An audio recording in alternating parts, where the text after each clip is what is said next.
Under, off the board.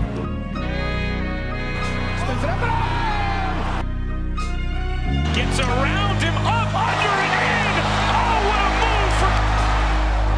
If you don't like that, you don't like NBA basketball.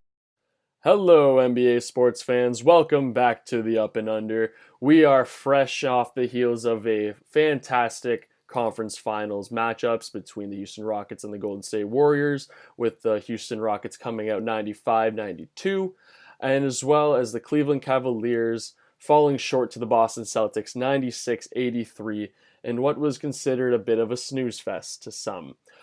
We are your hosts. I am Zach Big Dog Hendo, as welcomed back with these boys with their new nicknames. My name's Sebastian Wilmer. Find me at places. I'm on social media.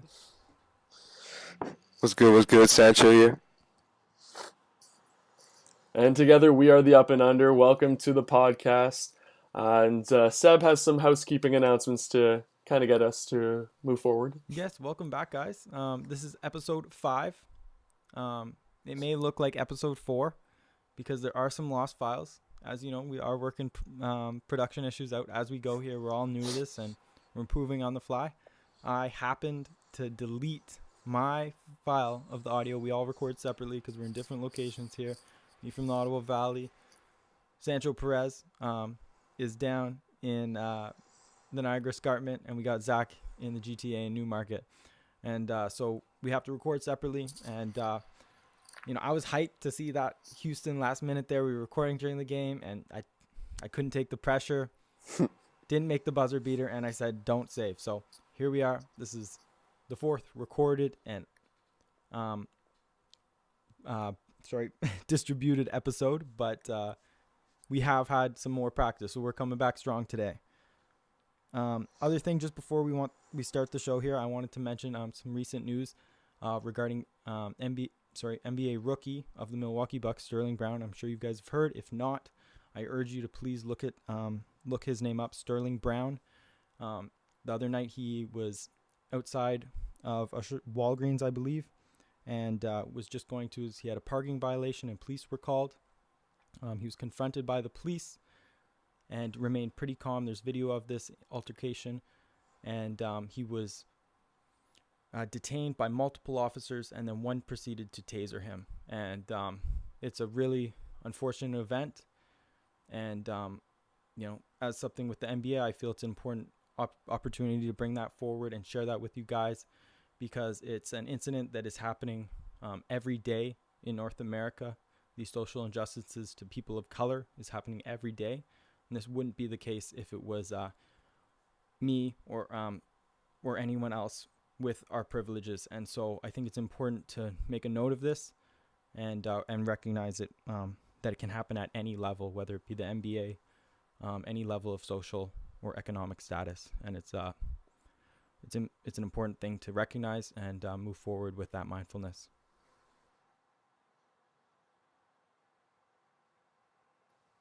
But yeah, with that being said, us at the Up and Under, we are here to talk about basketball, here to talk about the issues surrounding it, as well as putting our 2 cents in on some of the political injustices that have been happening around. So thank you, Seb, for bringing that up and bringing the awareness towards the Up and Under. Here at the Up and Under, we do not shy away from the controversial or what may seem politically incorrect, but you know what, we stand behind our players, we stand behind our opinions and thought processes, and as viewers, we hope that you guys support us as well. I just want to clarify that you didn't mean that there was anything controversial about this situation that occurred. Oh. No, okay, no, good. nothing Just controversial viewers, about the situation that occurred, but you don't feel that way, but just want to confirm for our viewers. Yeah, confirmed. Police brutality is something that should not be taken lightly. But yes, in America, this is something that's been going on for far too long and definitely does not get enough attention. So again, we're using our platform to bring that into the limelight and discuss that further and bring an awareness. Thank you. But yeah, back to the Up and Under, all things basketball and all things fun. And interesting in the world of the NBA. On a lighter note, it's okay. So yeah, all good. So nearing the end of our fourth, in quotations, podcast, we ended this not necessarily in a rush sense, but we were kind of hesitant to end our podcast because the late game, fourth quarter of the Houston and Golden State game was coming to a close within 5 minutes left, around a minute. So we ended around there just to kind of watch that final minute of play. And boys, what are your thoughts? Well, leading up to it, I don't want to repeat myself, but I thought, Houston, their game plan, if they keep it close, they're one of the only teams in the NBA that can go shot for shot with this Golden State Warriors. But I felt, Golden State was going to take it, and they just had too much. But Houston, what a way to pull off that win in the Oracle, tied the series. We've got a great series happening here. Another game tonight, Game 5. It's exciting. This is a lot of fun to watch, and I have a little more hope for Houston now. Yeah, for the first time since KD joined the Warriors, they actually have a series goal, at least 6 games. So it's from a neutral perspective as a fan, it's just exciting to have a series that will be competitive.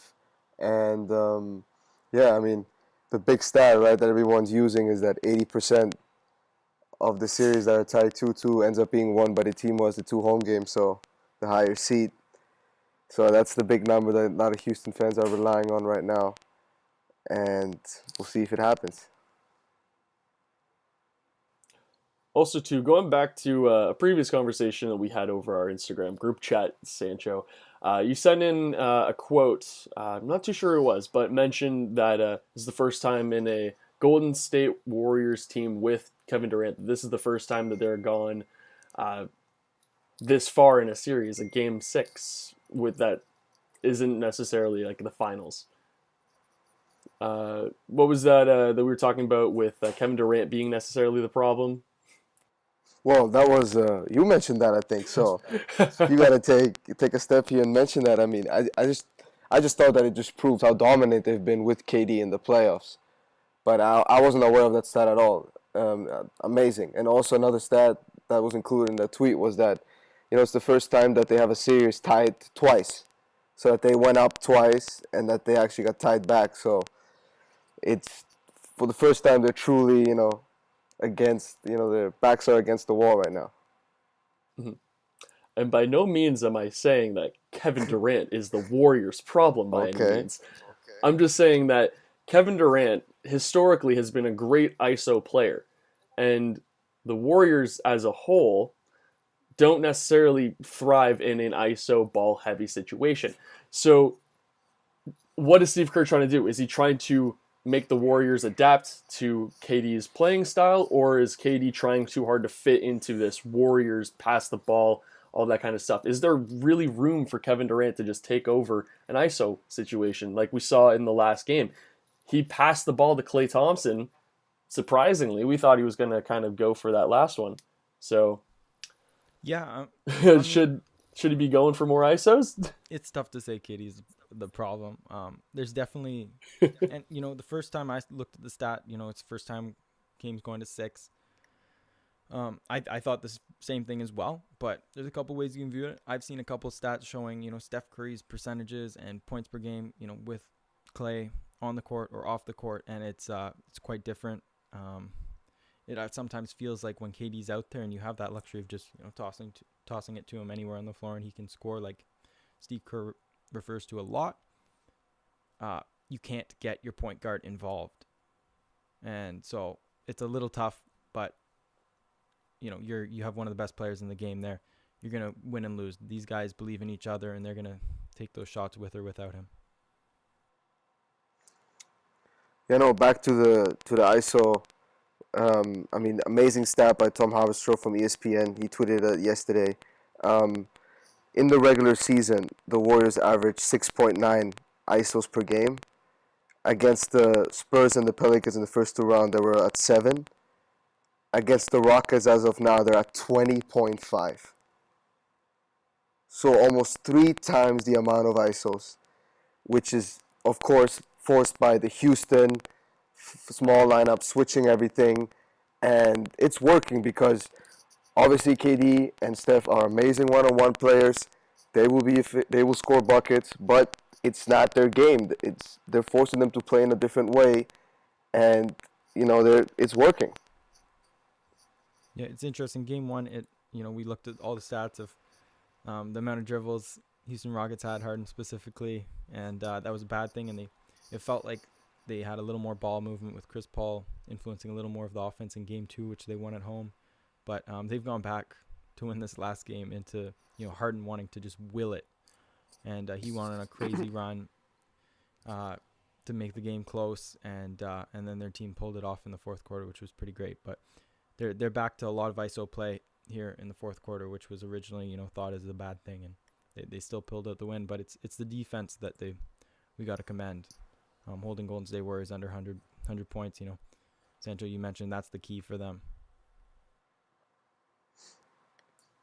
Yeah, even too, like, their defense was played really great on both ends. Like, even the Warriors, they weren't jacking up too many shots. Like, the game was relatively close, like, it was very close on the defensive end. The offensive end for both teams were very horrendous.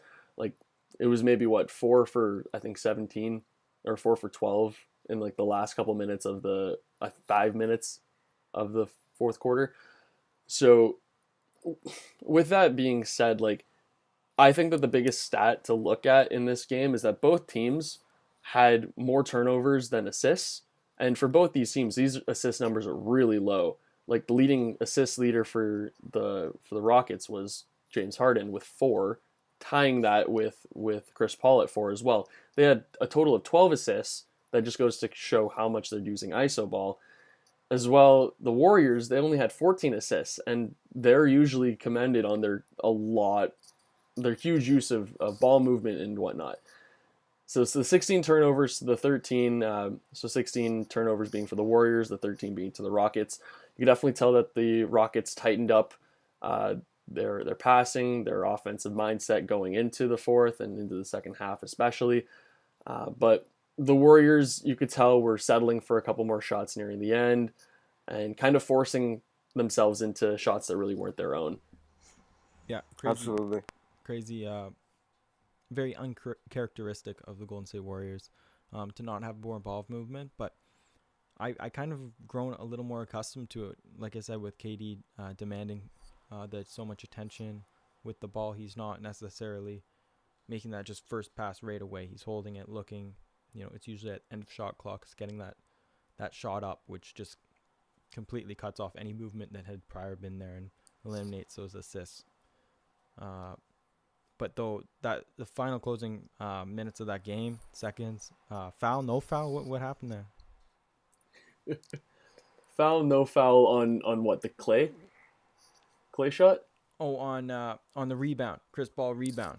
Oh, okay. When we were watching, just so you guys know, we were losing our tape from the last episode.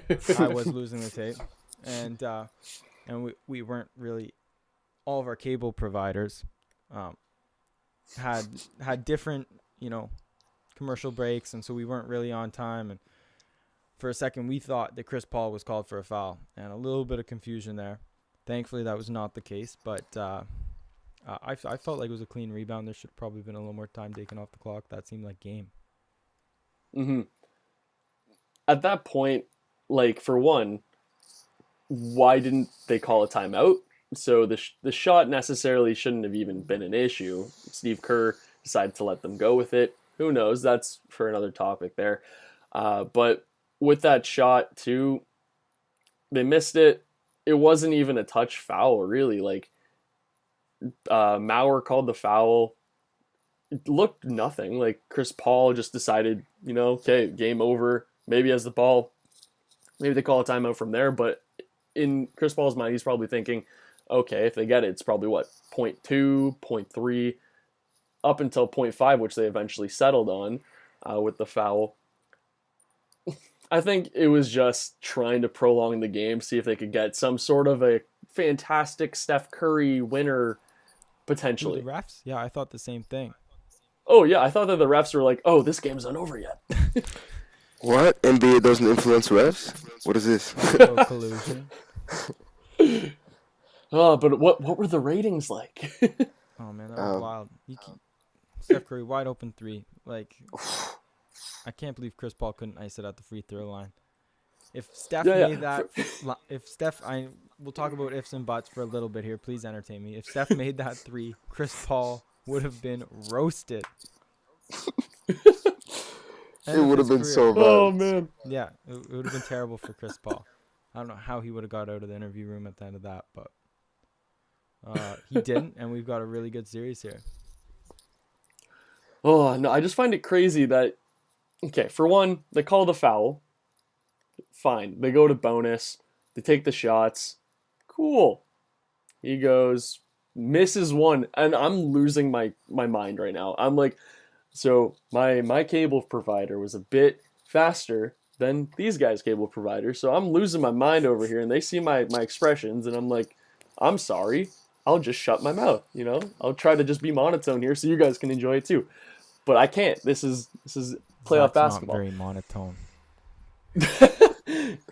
I try not to.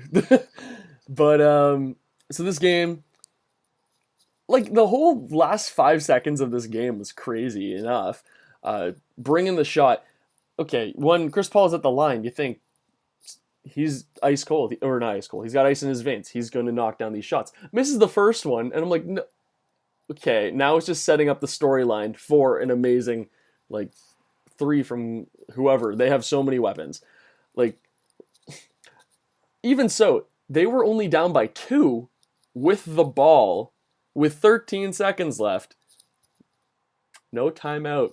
Oh my gosh. Okay, somebody else go take a stab at that. I don't mind it. This team's in that position, you know, time after time, and all those players have seen much more tougher positions where there's been more pressure, and they're not phased by it, whether it be KD, Steph, Clay, whoever. That being said, Clay, I'm surprised they got the ball into his hands because he was very well defended. They doubled him, and he was already, it seemed like he was a little knocked up with the knee injury, and so I'm not sure why they let the ball get to his hands for so long, and then he wasn't able to get it to another player, and that's where that play ended. You know, he had to toss up a fading, spinning, very, very difficult shot that, you know, I don't even think he thought was going in. So KD mentioned after the game that he should have hit Clay a little later when he had his feet set, and that he hit him a little early, so he was still catching the ball while in motion, and then he couldn't really set his feet. So KD was kind of alluding towards his bad that he didn't make a good pass, didn't execute there. But I think so. I agree with Sep that, you know, you just got to let it run at that point. I'm surprised KD gave the ball up. I'm not hating on it. Not Skip Bayless on his ass, but I'm surprised he gave it up. I just thought he was going to take it, you know, one-on-one, do his thing. But yeah, I'm surprised he didn't call it, but I can take why. You know, a lot of people mentioned the Brad Stevens situation that he did in, I think, Game 3 or Game 4 with the Celtics, where he's known to Marcus Smart. yeah, he's known to abruptly call timeouts in the middle of the plays once he sees that, you know, the play's not going where it's supposed to go. But yeah, I didn't see it. Mm-hmm. One thing I will say is that in replay, while we were watching it live, it didn't really look like anything else was happening, but with the ball handler, that being Clay. But if you go back and replay it, you see Draymond, as soon as the ball kind of gets stuck with Clay in the corner there and he gets a little bit doubled, he's just throwing up the tees. He's throwing up a timeout, like quick timeout. He's trying to get this timeout, doesn't get the call or doesn't get it called off. They shoot the ball, and then whatever we ended up with.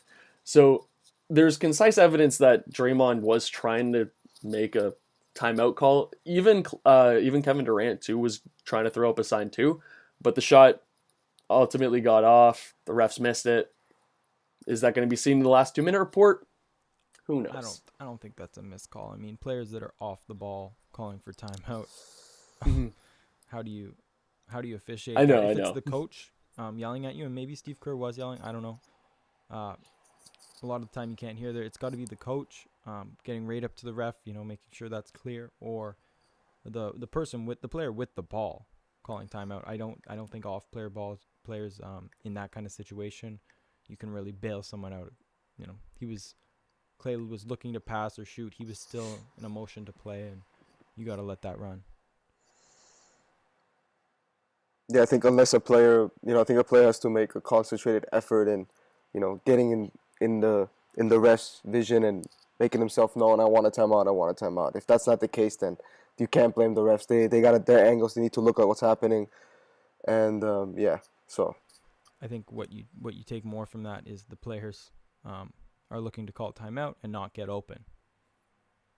Clay was looking for people and wasn't able to find someone, and you have teammates that are standing, looking for call for a timeout, where obviously your teammate, whether you trust him or not, doesn't have a good look. Mm-hmm. Yeah. You got to move even off ball. too, like, just with like even the standing around aspect too that you just kind of touched on. The Rockets just wanted it more tonight. Like, you could definitely tell that they were a scrappy, hungry team out there, and it showed with their rebounding, like their hustle. Like, they just wanted it more that night. After that first little hit from Golden State Warriors, it seemed true. Yeah. I mean, Golden State came flying into that game, real hot off their last win, and then Houston Rockets played well all around, and they got it done. Mm-hmm. So I guess the next question is, to what degree do you think the presence of Andre Iguodala affects the Golden State Warriors? Because this just in, for Game 5, Andre Iguodala is going to be sitting again with his injury. So will we see the same old story? Will things be different? Will we see a new kind of matchup? But Andre Iguodala plays a huge role, and I just want to see your guys' take. Yeah, I think he's very important to the ball movement on offense. Sometimes he's reluctant to shoot the open three, like Draymond, which in some cases can hurt them a little bit. But he does a great job driving and kicking, and of course, good defender to have one-on-one as well. And I just think that when you have such a thin bench like the Warriors do, when your sixth man is missing, it just it becomes very evident.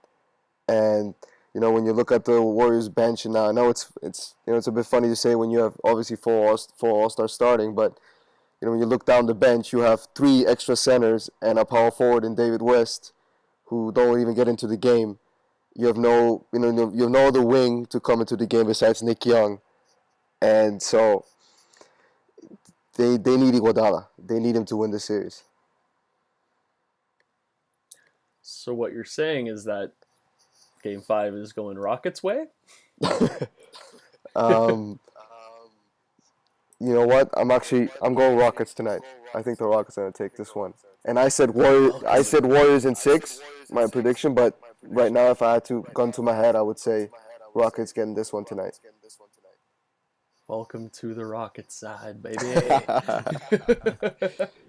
Yeah, I think Andre Iguodala, huge loss for Golden State Warriors in that last game, and will be a big loss for this game as well. He's a huge contributor to them. Like you said, Sancho, I agree with everything you said there.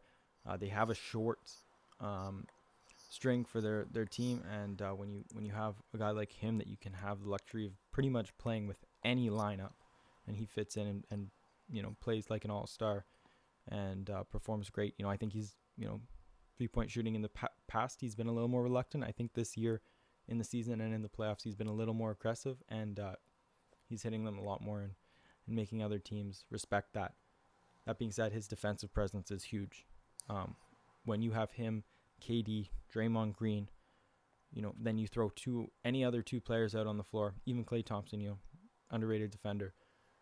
They can switch pretty much every position, and they play so well defensively.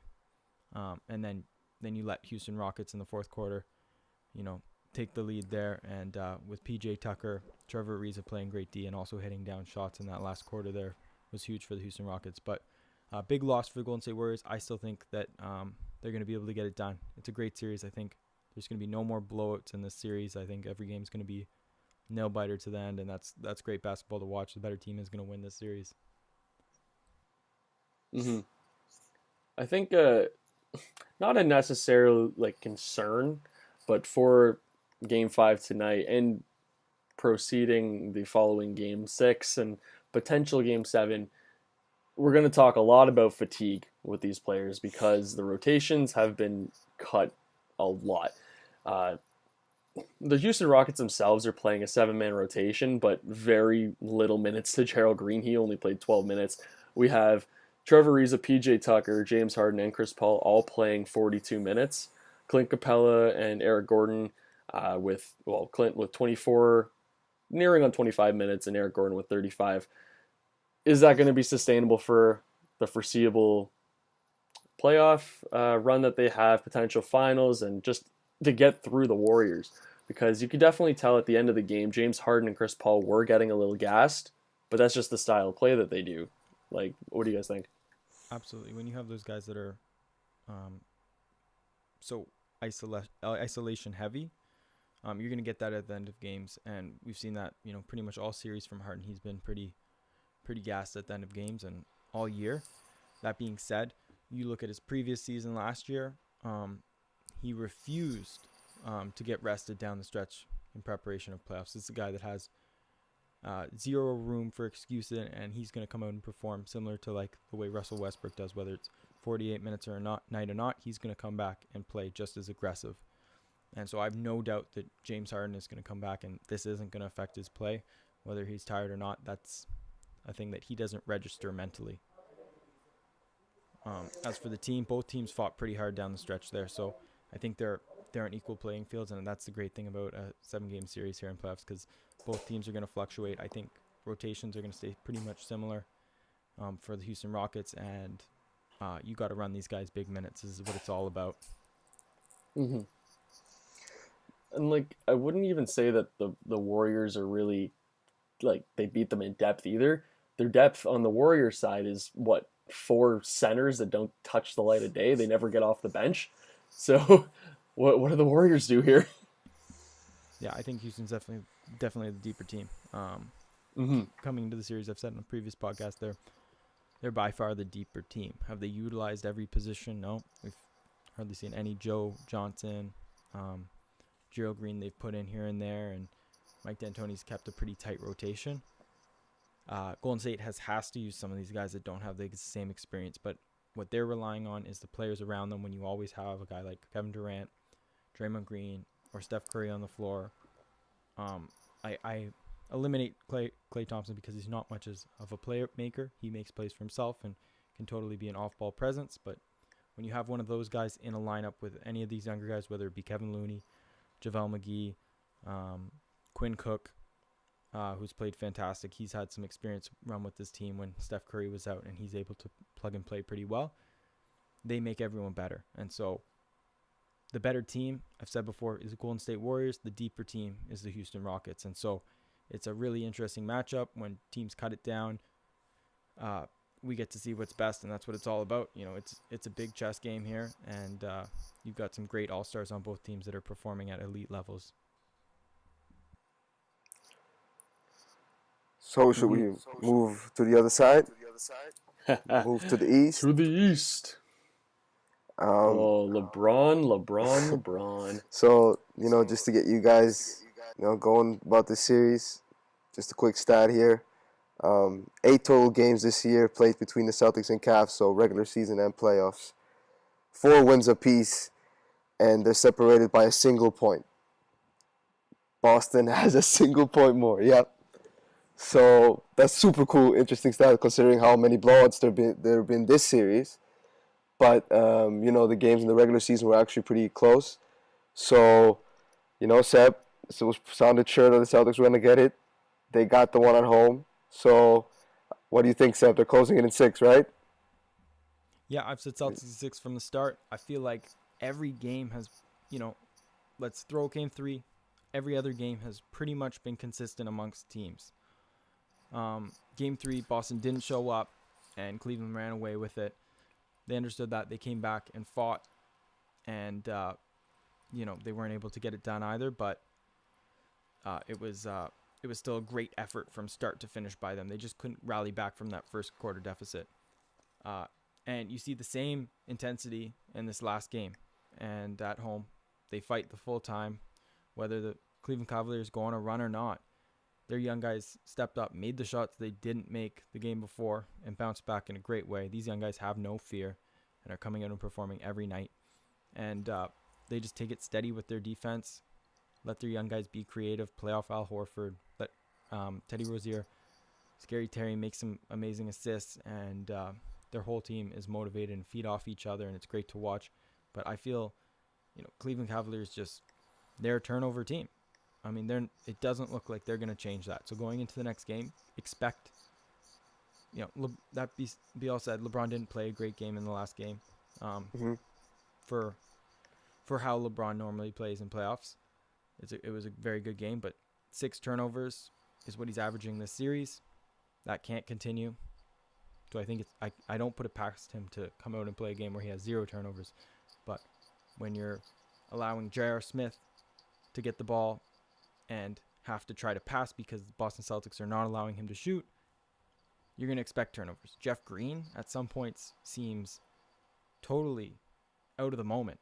He does not understand that he's playing in the Eastern Conference Finals. There's a play at the end of the game, right before Ty Lue decided to pull everyone and, get it done with. There's an outlet pass for him up the floor, and he just pretty much dropped the ball and walked out of bounds. The turnovers by Jeff Green, J.R. Smith, LeBron James, the whole team is going to continue. And they can't win ball like that. So I say Celtics are going to take it in Cleveland in the next game. Mm-hmm. Even to the Celtics, they shot 36% and still won the game. That's not a great shooting statistic. Yep. Even to the Cavs were shooting 63% from the line. Those are just numbers that you can't have in a playoff game and expect to win. The Cavs, they were shooting basically 42% from the field. Their turnovers are really starting to get to them. And like Seb said, throughout the regular season, throughout the playoffs, it's just always been their biggest issue, and they haven't seemed to crack down on it, and it doesn't look like they're going to.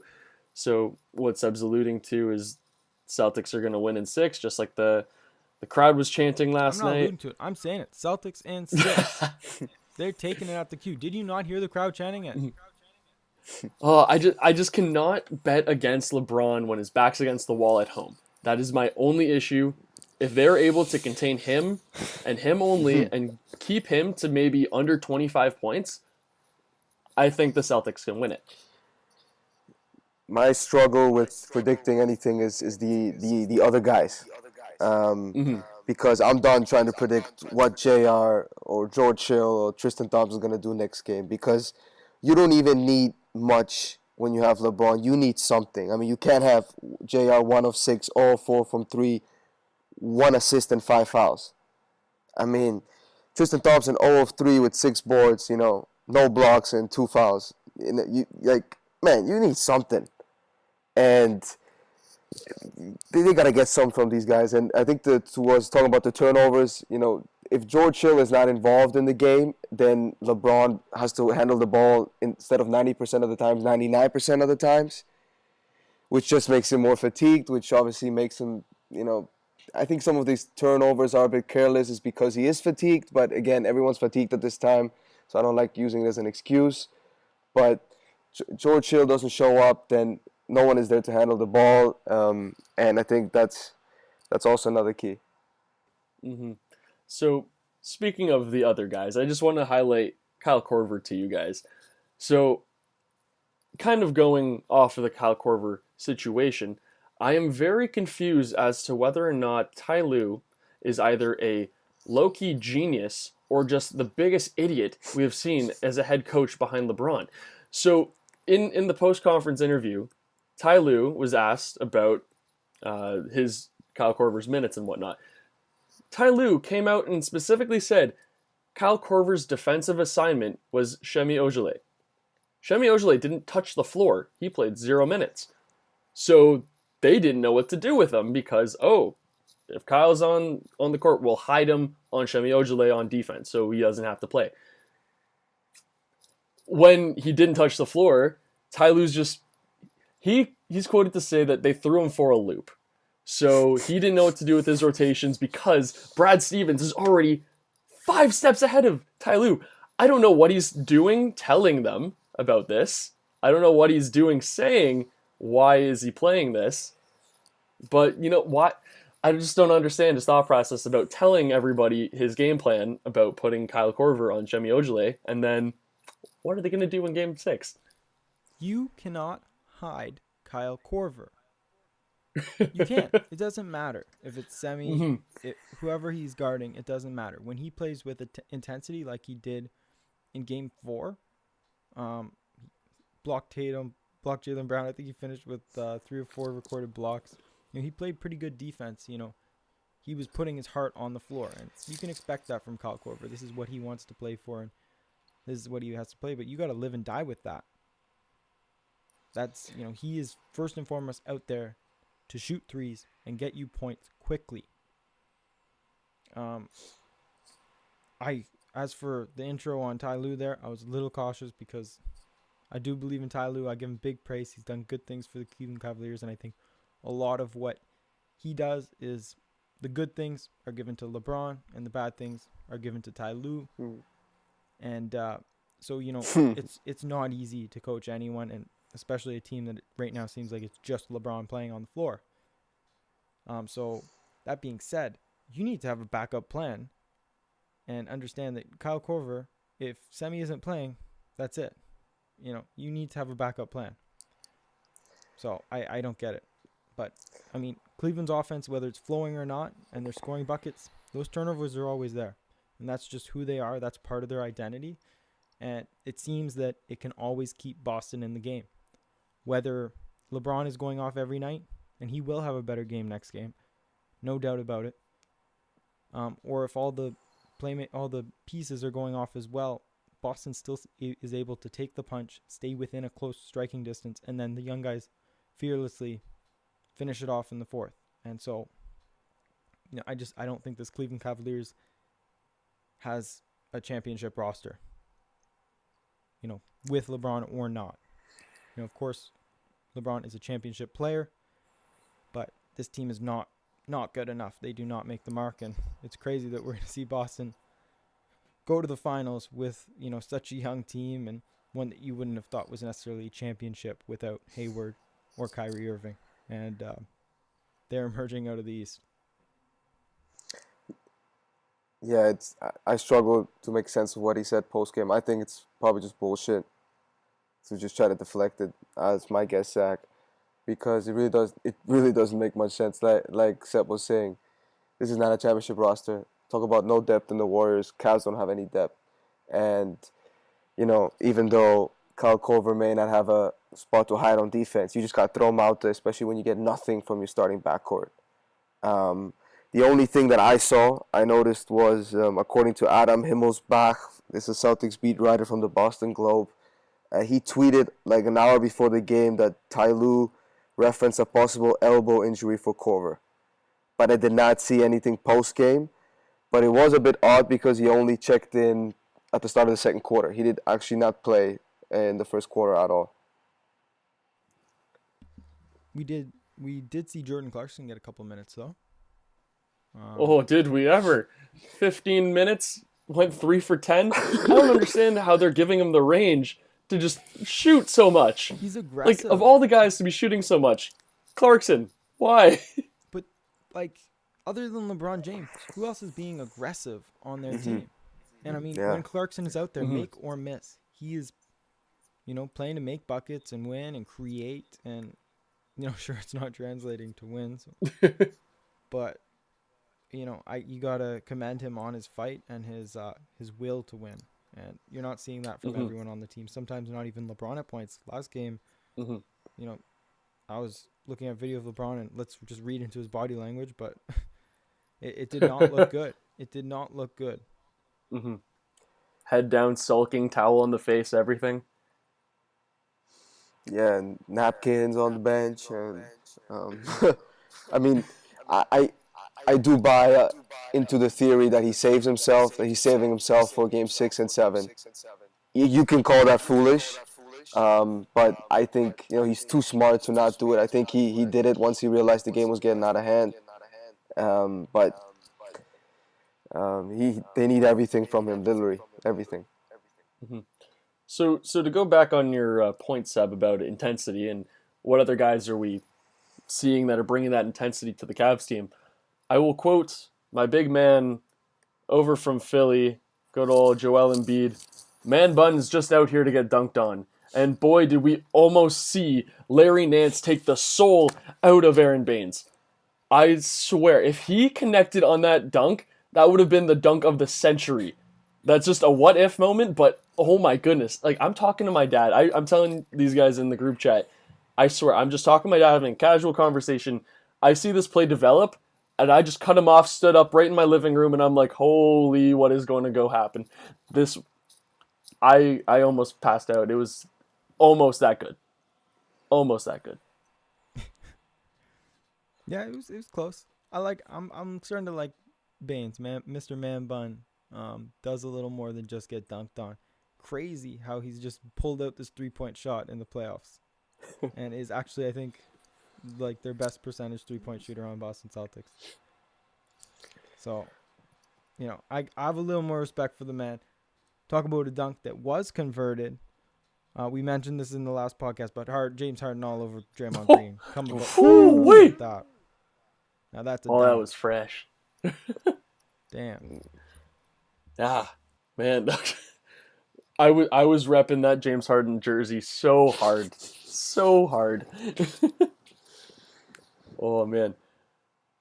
Okay, well, just to allude back to Aaron Baines, like you said, he's definitely stepped up really well. Like, he's developed his game, his outside game, and his defensive presence really well. Like, I will say that behind Al Horford, those two as the front courts there are huge defensive anchors that I feel a lot of the Cavs and a lot of the NBA fan base is just really underappreciating. I was listening to the Ringer podcast, I believe it was Group Chat not too long ago, and again, we always talk about Brad Stevens being this mastermind behind the Celtics offense and defense and how he gets all the credit for everything. But you see Aaron Baines develop a 3-point shot. Oh, Brad Stevens is the best coach. Oh, Jason Tatum as a rookie is averaging 20 points a game. Brad Stevens, the greatest coach. There has to be more credit given to these guys, and it needs to show. No doubt. Yeah, it can get yeah. Go ahead, Sancho. It can get overboard a bit with the love for Brad Stevens, but it's just in my opinion, it's so hard to quantify how valuable coaching is to a game. I don't think there's a perfect way to do it. Is Brad Stevens winning these games, on his own, like some narratives that you said? Probably not, but I think the key is that, Stevens was able to establish this just awesome defensive system in which players such as Baines, just thrive in it. And that's the beauty of Brad Stevens, such as Popovich, is that, they just elevate the level of their players just by, playing in their system. But yeah, no, this, in my opinion, is going to be going to Game 7. Seb says 6 already. I can see him shaking his head. And Sancho, what do you got here too? You're thinking Game 7 as well? Yeah, I'm probably going 0 for 2 here. I had Cavs in 6, so that's obviously wrong already. So, but I would go Cavs in 7 as of now. Mm-hmm. Yeah, I mean, agree with you guys partially. If it goes to Game 7, yeah, I think LeBron James will make something happen, but it's not going there. Boston had 2 games. I would really like to see this young team, this young talent, in a closeout situation against the King. I'm really excited for that. Please, Game 7. Yeah, I mean, Boston had 2 games at the Quicken Loan Center. They took some money out, and now they're going to come back and cash in. They've learned. They're not fearful. They're here. They didn't show up in Game 3. So this is like they're going to get a second chance here. They're going to take care of business on the road. This team, it has no quit in them. And they're going to look to close it out. And I'm shocked that you guys aren't seeing the same thing as me. This Boston Celtics team is, you take away Game 3, I don't think they're going to repeat that. they're consistent, and the way Cleveland plays this series has been consistent. And I don't see any of those two things changing. And all Boston has to do is stay close, take the blow whenever it comes, whether it be LeBron James having a 21-point quarter or the team really moving the ball well, getting lots of shots up, and getting a big lead. But they just have to take the first blow, stay close, and then have the last strike. And they seem to know when that is and the right time is to put the pressure on. And they're wearing this Cleveland Cavaliers team out. They have no chance. I'm sorry. This Boston, it's done. No, I wouldn't say I'm confident about it right now. I think what Seb's talking about is very true, and it has shown now that they just stay even keen. They take bad shots sometimes, Rozier, rush shots, Jaylen Brown at times, but they're young players, and they kept level-headed, and it would be quite a story if they, if that's the team that brings down LeBron. Mm-hmm. Just can't get over the fact that they took out some money and they're cashing in. I love it. Love the analogy. Man, yeah, put some money on Boston, guys. Ooh, let it fly. Oh, Put some money on Boston. Now the betting's legal in the States now Yeah. for sports. Yeah. I mean, it's always been legal in Canada, right? These refs need to make an honest living some way. Honest.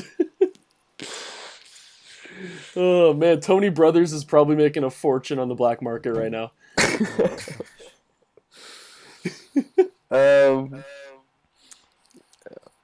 Are we going there, guys? Are we going there? I cringe when I see that jersey. Pardon? Was it 55 for Tony Brothers? Oh my goodness. Oh man. He's been here. Yeah, a long see, time. we're not that big yet. When we name drop somebody, it doesn't have severe consequences yet. This is archived. It's all good. We're gonna let it fly. We're gonna let it fly. I'm not trying to be a ref anytime soon. Oh You gotta man. give them some new shoe game though. Mm-hmm. Oh, no, I think that What's that the ref about? jerseys need to be kind of adapted too. They look so blah. Like, change up the color scheme a little bit. Like, it's just gray. Yeah, I mean, if Russ can be a fashion icon on the floor, why can't the refs? Tony Brothers should be able to, put on a Supreme shooting sleeve. Why not? Just give him some Supreme shooting sleeves. Why not, Or though? give him some headbands. Oh man. We're here to play basketball, guys. Come on. Oh well, I feel like we've exhausted the Eastern Conference Finals matchup. So One more another turnover big from LeBron news. James. I'm exhausted. Okay, there we go. Come on. Yes. So moving forward, some big news in the NBA ahead of the awards show that's coming after the season is the NBA all NBA first, second, and third team. I finally got that out. So headlining it, we've got some notable names, notable snubs. So I guess I'll just repeat who's on the first team, second team, and third. So on the first All-NBA team, we got LeBron James, James Harden, Anthony Davis, Damian Lillard, and Kevin Durant.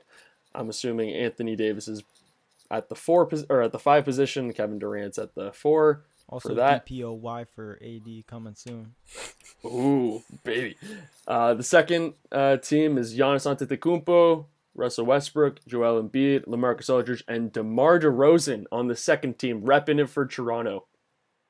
And then the third team, Stephen Curry, Victor Oladipo, Karl Anthony Towns, Jimmy Butler, and Paul George. So, what do you think, boys?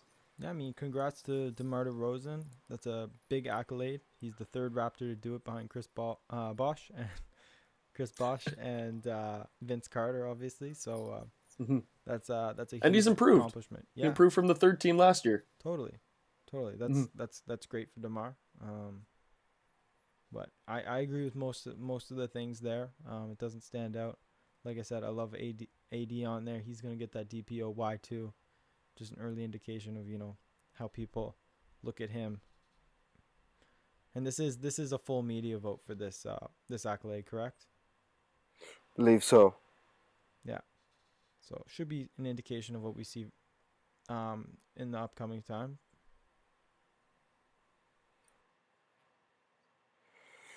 Yeah, I mean, I agree with most of the picks. You can definitely debate a lot of them, especially once you go down to second and third team. But in general, I just don't like that they're releasing them now. I really dislike it. You know, it would be fun to release at the start of the playoffs. You know, this is a regular season award, so let's, get these regular season awards out and not have, and not see basketball for weeks that doesn't even count for these awards anymore. And then they come back at you with the results. And also, I think that all NBA teams, I think, are very important because they affect a lot of contract extensions, a lot of contract clauses. But they still stick to positions. So strictly you need two guards, two forwards, and a center in your ballot.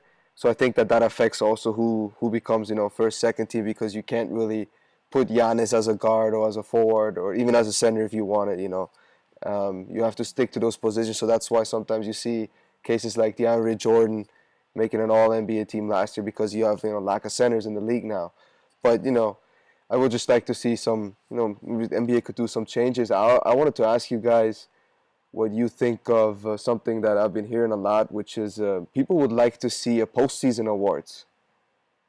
So, the whole Rookie of the Year for the postseason, and yeah, MVP, of course, for the postseason. And I don't know if, you do one award like the regular season ones, you just copy paste it, so to speak. But I would definitely like to see some awards in the postseason. So what do you guys Shake that think? money maker. Hey. Shake that money maker. Yeah, that's just to make money. Come on, get that out of here. We're here to watch competitive basketball in the postseason. The wells have been drained. I don't really agree with it. You got Finals MVP.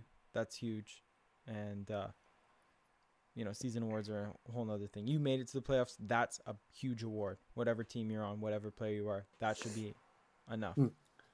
But on the flip side, though, would you say that a player like Victor Oladipo has extremely increased his stock, although only playing in one series, that he could potentially boost himself to the second team or first team even just because of his play?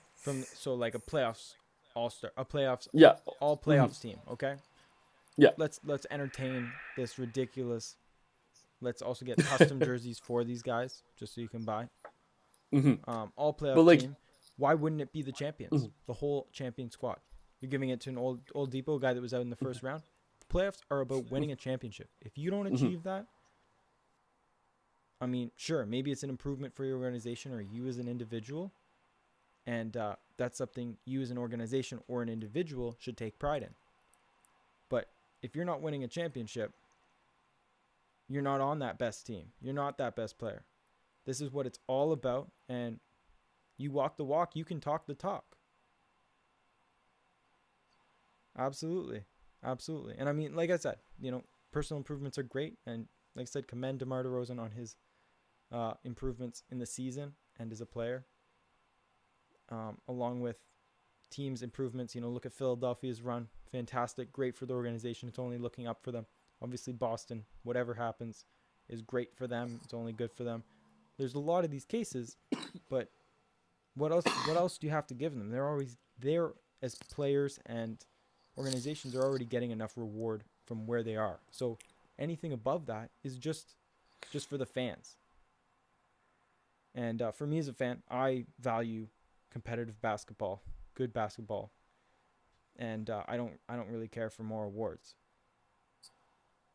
You look at how we've already monetized the NBA awards, holding it after the playoffs to extend it a little longer, keep us still involved, anticipated. So when the finals go by, we're still thinking about it. We're gonna go join in and watch a celebrity award these awards, and deserve it. These players definitely deserve it, but they're not doing it for the fans. They're doing it as a personal accolade and are being appreciated for their craft.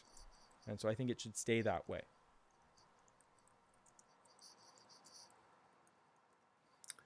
Yeah, just the all NBA teams, like when you look at them all throughout, like all these players, in a sense, they all played in the postseason. So obviously they were good enough to be in the postseason. That's their reward too, to be recognized for their regular season success.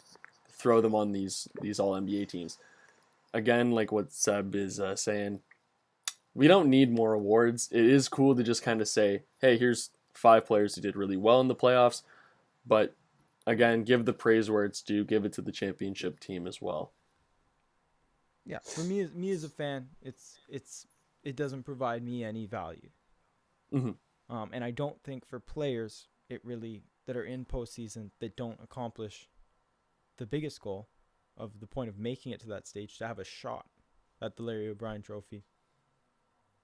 I don't think it's too much of a reward for them.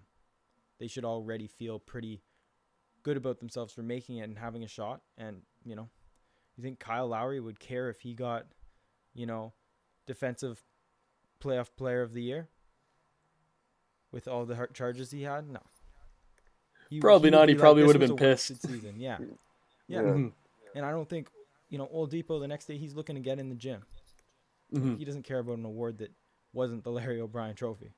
Yeah, they use it as motivation. But, if you guys have an aspect of how it can provide for value for me as a fan, I'm open ears.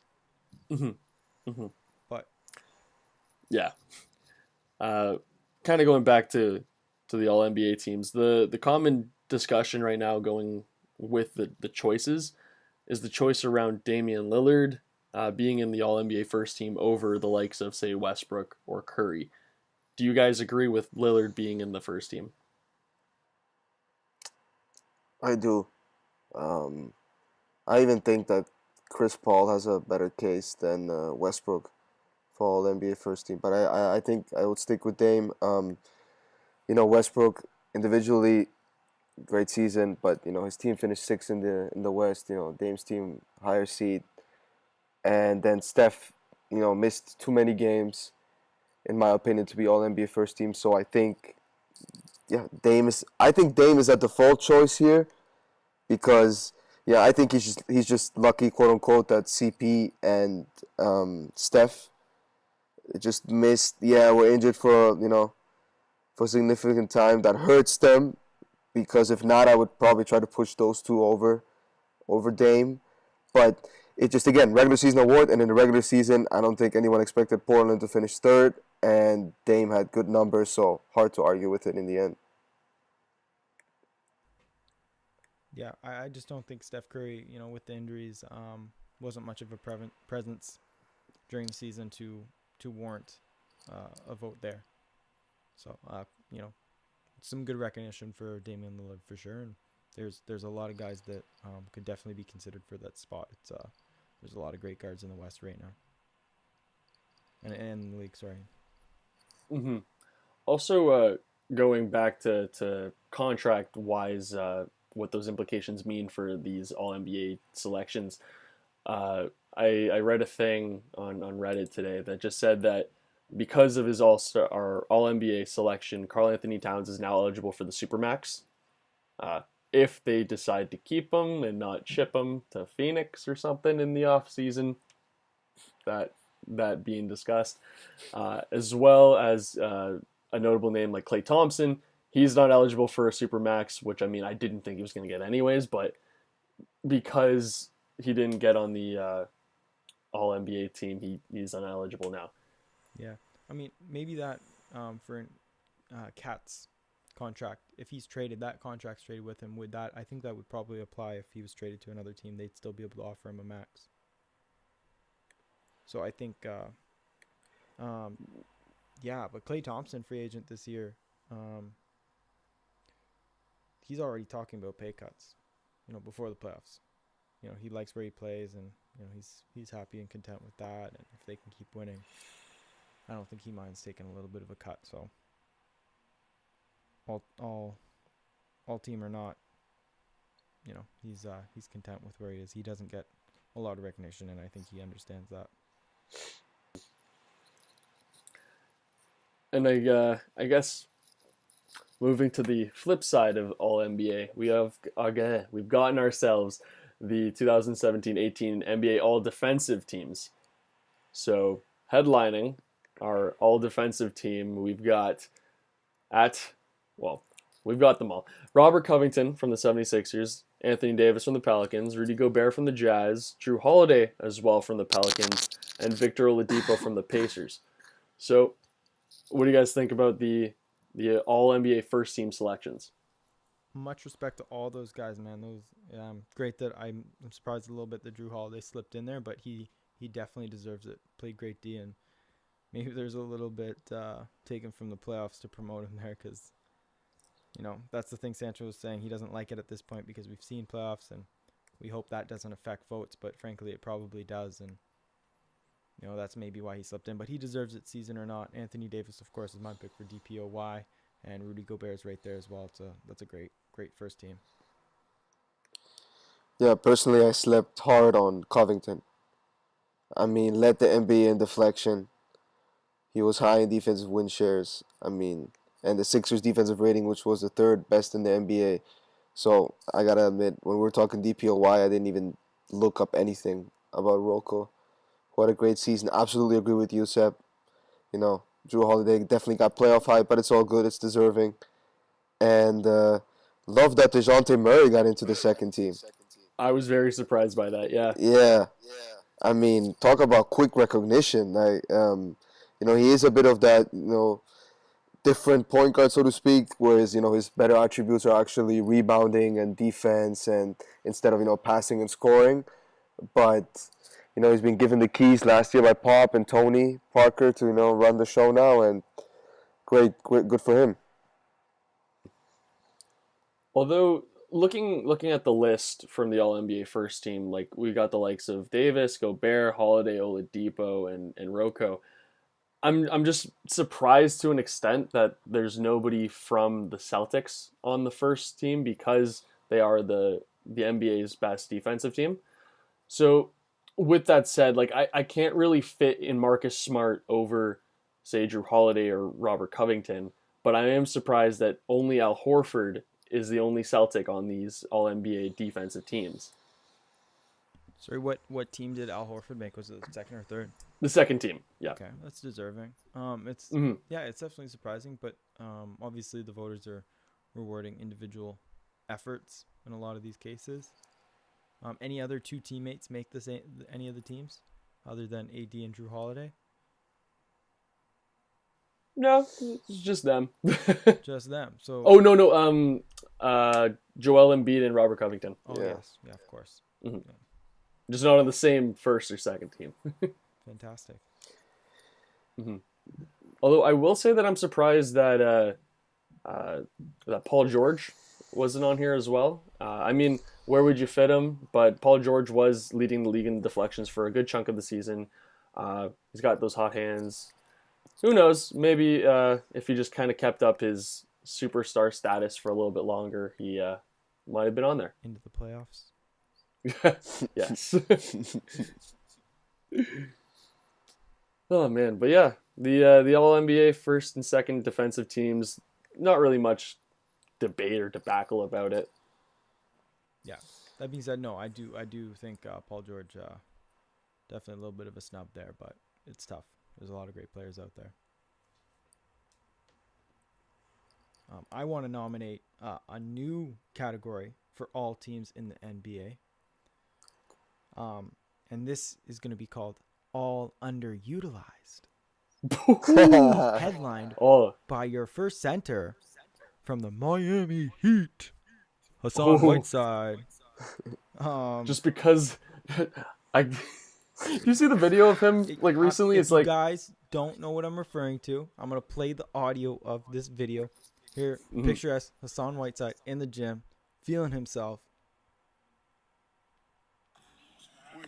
95% of y'all don't. You don't know I got that jump.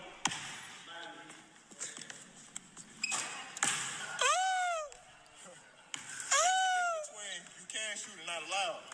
You know me? And that's just a video of Hassan hitting down a long 3-point shot in the gym, 1-for-1. Of course, he's deadly now, and saying there's a difference between you can shoot and you're not allowed to. So obviously, I just want to know how many takes that took. I don't know. Big handcuffs from Eric Spoelstra and the Miami Heat in this last postseason. He's obviously still a little bitter about that. But while we're there, let's make this a thing. All underutilized guys. Who else do we have here? Ooh. We can't go back here, so we can't bring up James Johnson, of course. Oh man. Okay, wait. Before we do, have you already come up with your underutilized team? I'm not. This is off the fly, Okay. guys. This is off the fly. Okay? So this is off the fly. Okay.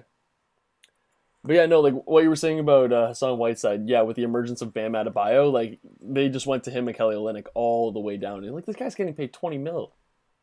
No. He signed thinking he was the man. He re-signed thinking he was the man. So that's tough love for him. I don't know if that's coming directly from Pat Riley or Yo, I'm experiencing lag on my end. Yeah, me too. we have You're some issues. experiencing okay, so it's just Seb? Seb just completely froze. Yeah, Seb's frozen. You wanna pause it? Yeah, well we can Keep continue it running? this. Can you see me? Okay. Yeah, keep it running. Am I He'll back? come back. It's Discord. Yo, guys, stop playing jokes on me. Damn. Oh, here he there goes. it is. He's returned. I'm back. Oh my goodness. It froze, man. Why are you What? playing me like that, guys? You could hear me the whole time.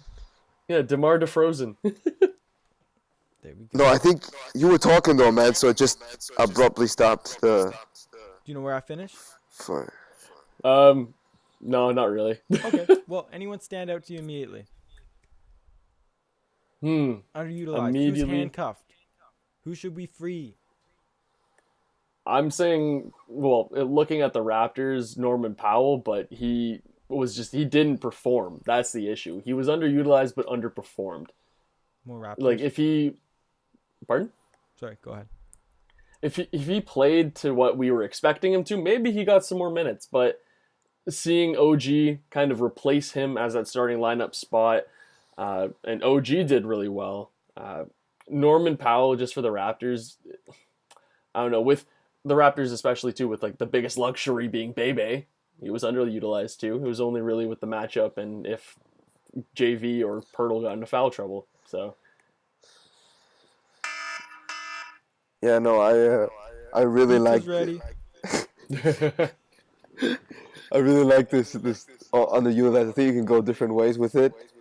I think some guys who think themselves they're underutilized. You can throw Michael Beasley out there, Lance, of course. yeah. Then guys who truly underutilized, you can probably throw out a Willie Hernan Gomez, who just doesn't get any minutes this year. Doesn't touch the ball. Or I mean, even a guy like Greg Monroe, who just had to sit, on the bench all year with Phoenix, but he can different ways. Markel Fultz, because he doesn't get any minutes. No, I mean, That's an exception though. That is an exception. yeah, you could go different ways with this. This is a good one. Lance got run this year though, so Oh, Yeah, no, Beasley definitely. even if you gave Beasley every shot, he would feel like he didn't have enough shots. Hands down, most underutilized player. I can't believe I didn't think of this before. Money Thon McCurr. Holy, there you how go. is he not getting played more? That's Zach's guy. Just seeing what he's been doing in the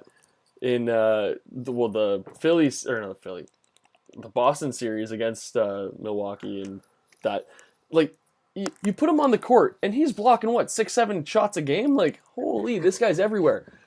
Maybe I'm just a little hurt too because I drafted him in my 2K League 2 and he's out with a torn Achilles. So yeah. It's a contract year, so yeah. But yeah, no, Thon McCurr, definitely my snub. That's a good one. Yeah. What other guys? Denver doesn't really have any underutilized guys. Nah, I'm gonna have to shout out another Raptor, and this one's kind of a little iffy. Bruno Caboclo. I mean, you talk about a great spot. That spot wasn't ever Norm's. It was Bruno's. Lost it. Just kidding. Bruno's got such a soft spot for all of us. Garbage time.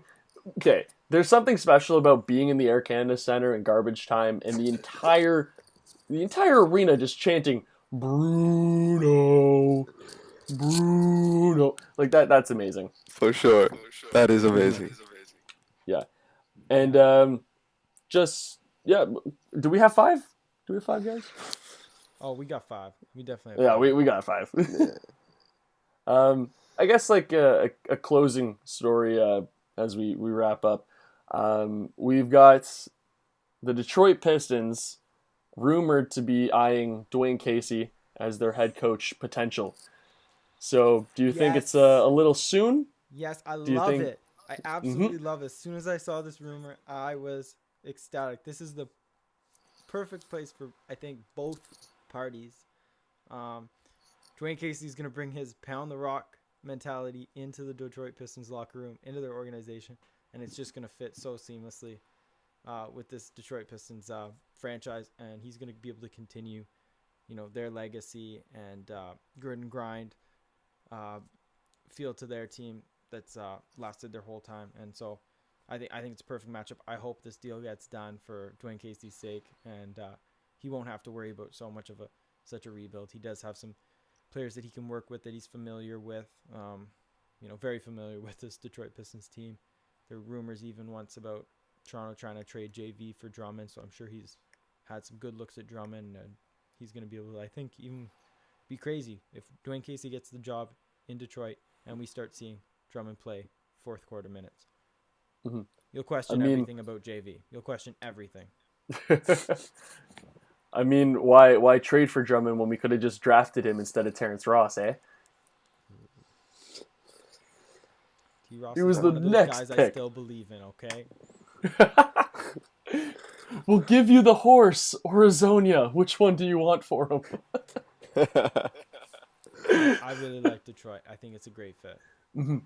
Like, I will say that Van Gundy definitely put them in a bit of a corner with their cap space, like offering like a couple million more to guys who don't necessarily deserve it.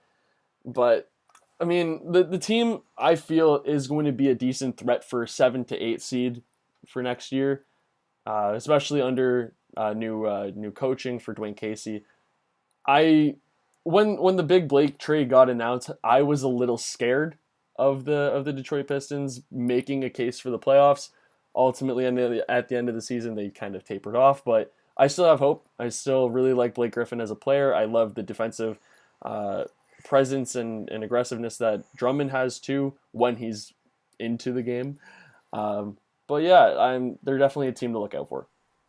Speaking of gym moments, I saw a video of Drummond practice on some, I think it was supposed to be some 3-point shooting, but he definitely had his foot on the line on the shot. But some really nice dribble moves into like some step back shots, and so he's definitely working on expanding his game.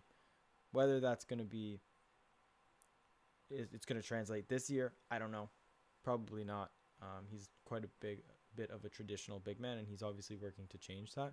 But you have a guy like Blake Griffin who has really done a great job to expand his range and expand his game further and further each year. That's a great teammate to work with Drummond and help him with those exact same issues. So that front court is fantastic. And I mean, you talk about Van Gundy maybe overpaying a couple of people and giving cap space problems. I think you're talking about Reggie Jackson.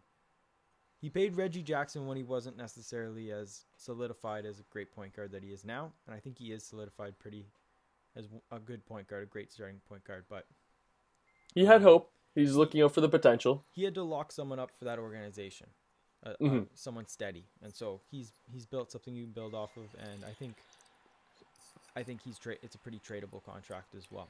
But you have Ish Smith still there off the bench, and there's some good pieces there, and it's not a perfect team, but there's still improvements to be made for the next year, and I hope they go with the case for that. Could be a very good team to watch. But the day that Andre Drummond has a higher 3-point percentage than his free throws is the day the pigs fly. They see it this year. The next. Then we'll start seeing Wilt Chamberlain comparisons. Pardon? I'm referring because I think Wilt had a pretty poor free throw percentage, but he could shoot from pretty much anywhere on the floor. Also said that he just didn't take it seriously, and then in playoffs his free throw percentage went up when he took it seriously. But He yeah, was just too strong. Obviously, Andre Drummond is not Wilt Chamberlain, but that comparison could be made. Good to clarify. Oh man. What about you, Sancho? What do you think about DK? Do you think this is something that's pretty close to being a done deal, or is there a better fit? I mean, for a team that has no identity, Casey's perfect, right? Bring some culture in, yeah, and bring some structure into it, and yeah, super financial mess, like you guys spoke about. They definitely gonna be in the conversation for playoffs. Like talent-wise, I think they have enough to make playoffs.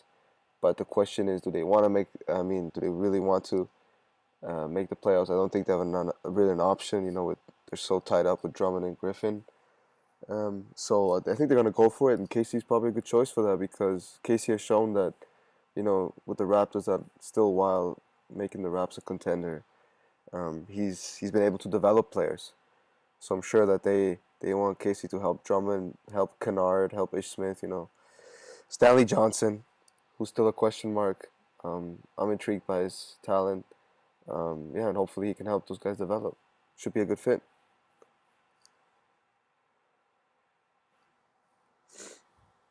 Yeah, good note to end on, and we can get right into this this Game 5 Houston Golden State Warriors. Yeah. Hope you guys are all watching. If not, we'll have you filled in on the next episode. Launching probably this weekend. So look out for that, guys. Thanks for sticking with us. We always appreciate you going through our production errors and the fixes and bugs. We're always trying to improve. So if you notice anything that is easy to fix or whatever, let us know. But we're being conscientious about that as well. So we appreciate you guys sticking with us. Thank you. From the Up and Under, have a good night. Take it easy.